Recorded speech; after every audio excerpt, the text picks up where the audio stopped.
On Earth, a new ice age is beginning when a mysterious portal appears in its orbit, leading to another solar system, where there is a habitable planet called Rhea. Through the use of probes, scientists discover that one Earth year equals 18 years on Rhea. Thousands of humans, fleeing cold and hunger, travel through the gate to the new planet, but most people are still forced to remain on Earth. When Earth's resources are completely exhausted, a mass migration begins, which the new inhabitants of Rhea do not welcome. Bran Marshall is one of the refugees trying to sneak on to Rhea. However, not far from the destination, the ship he's on is attacked, and he, along with his AI named Edison, is forced to survive in a rescue capsule. When there are only a few hours of oxygen left, Edison detects a nearby spacecraft called the Nissa, which does not respond to hails. Edison suggests flying over to it, but that will require a sharp acceleration that is extremely harmful to the human body. Fortunately, Bran has a drug that helps with high G-forces, but it needs to be injected straight into the heart. He realizes he has no other choice and starts the countdown. The capsule docks with the ship. Reeling from the extreme G-load, Bran blacks out and recalls his last days on Earth when he and his daughter, Riley, buried his wife and her mother not far from her father's home. After the funeral ceremony, they return to the grandfather's house, where he's seeing off a neighbor who's complaining about hunger since nothing grows on their farm anymore.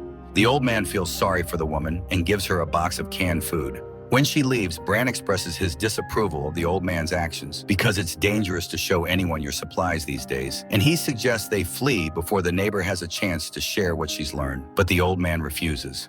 In the present, Bran moves into the ship and activates Edison. They walk through the nearest compartments, and soon Bran finds the bodies of dead people. He genuinely wonders what they could have possibly been fighting over out here in space. Soon he sees a wall covered with photographs of the crew and remembers that Rheans consider themselves far better and more advanced than humans. Before long, Bran discovers supplies of food and medicine, but then Edison warns him of rising radiation, and Bran sees a woman aiming a beam pistol at him. She accuses him of killing the crew, though Bran explains that he has only just docked.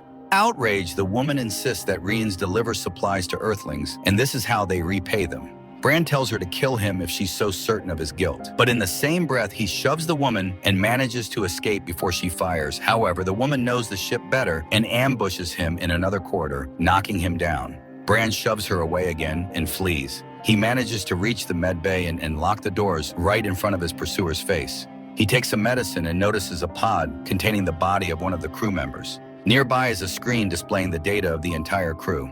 Bran locates information about the hostile woman, but still can't figure out what happened on the ship. Then he sees the woman breaking into the med bay, hides, and waits for her to enter. He knocks her out with a blow to the head and then leaves. She quickly comes to and activates the fire suppression system, which begins removing oxygen from the compartments. Bran finds an oxygen pipe and breathes right next to it when his pursuer appears again wearing a mask. The two engage in a fight, and though Bran is weakened, he once again disables the woman while Edison restores the air supply. Leaving the unconscious Rhean on the floor, Bran heads to the bridge to prepare Edison to interface with the ship's AI. However, Edison suddenly reports that the Rheans are opposed to artificial intelligence, blaming it for Earth's demise. So there is no AI on the ship at all. And in nearly 600 years of Rhean civilization, they haven't evolved much beyond humans. Nevertheless, Edison enters the ship's control system. Suddenly, the woman, now recovered, begins pounding on the door, forbidding him to press the glowing area on the control screen. But Bran doesn't intend to listen to her. He doesn't understand why Rheans get to decide who is allowed to live on Rhea and who is not, especially since they all came from Earth originally. Yet for some reason, Rheans feel justified in shooting down ships and denying their own kind access to the shared planet. Wanting to spite the Rhean, he presses the button. An alarm sounds and the woman sinks to her knees in disbelief that he actually did it. Edison voices his disapproval of Bran's impulsive action, warning that the outcome will be disastrous. The very next moment, increased gravity slams Bran to the floor.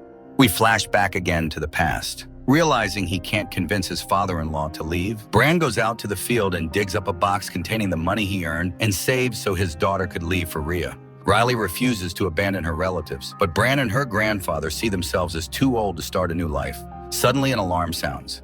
Bran orders the girl to hide in a container while he grabs a weapon. In the present, Bran comes to while Edison explains that the ship's systems were deliberately disabled. Someone destroyed the navigation so the ship lost control, and after Bran turned the engines back on, it became impossible to shut them down.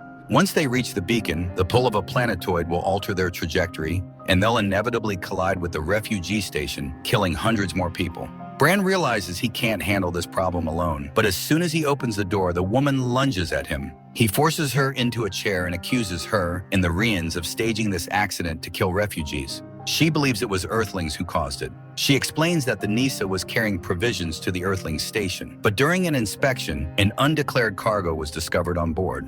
While that was being investigated, she went to sleep. She woke to gunfire. The dying captain told her he had shut down the systems. She ran to the bridge to find out what had happened, and that's when Bran burst in and ruined everything. Once again, Bran insists he docked only after the incident occurred. He recalls the man in the medbay pod, whom she calls Decker. Maybe he killed the crew before heading to the medbay? The woman's name is Ohsha.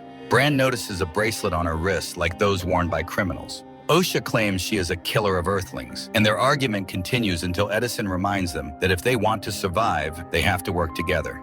The AI explains that the ship is flying through a cluster of space debris. Bran, unable to restrain himself, mentions that these are the wreckage of Earth ships shot down by Rheans. But Edison won't let another argument erupt. Ohsha will have to go into the engine compartment where there's a gaping breach and disconnect the engines to allow for eventual navigation. At the same time, Bran must turn the necessary lever from inside. Ohsha leaves, sending a contemptuous gesture in the Earthling's direction as a parting shot.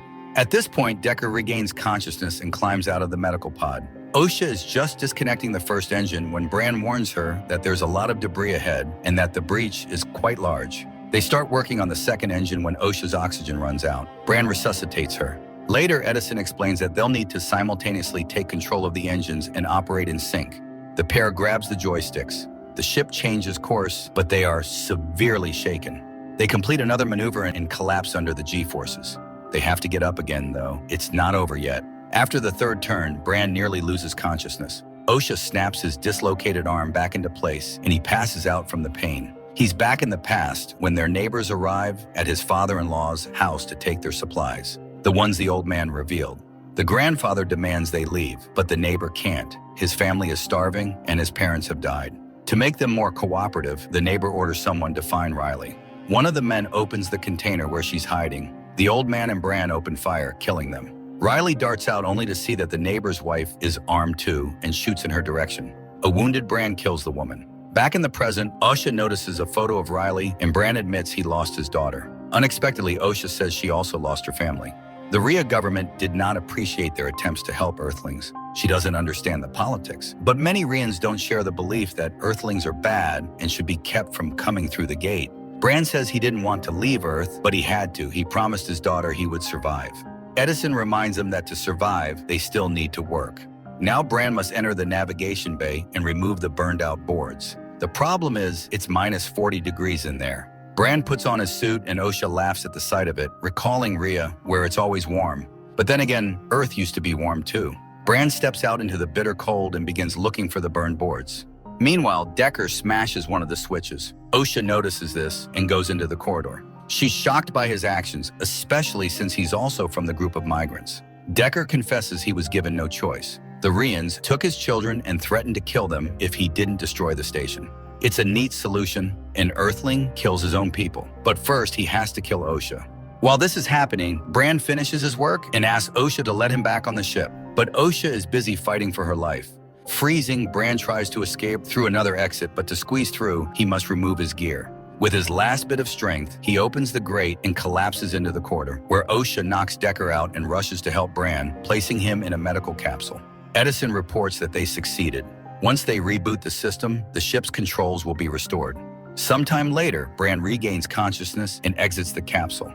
Ohsha tells him everything she learned from Decker. Bran suggests showing this video to the Rheans so that the government will have to explain itself. But first, they must finish the job. Meanwhile, Decker comes to again. Edison warns them about a major G-force overload coming, and Bran heads to the cargo bay to get the medication.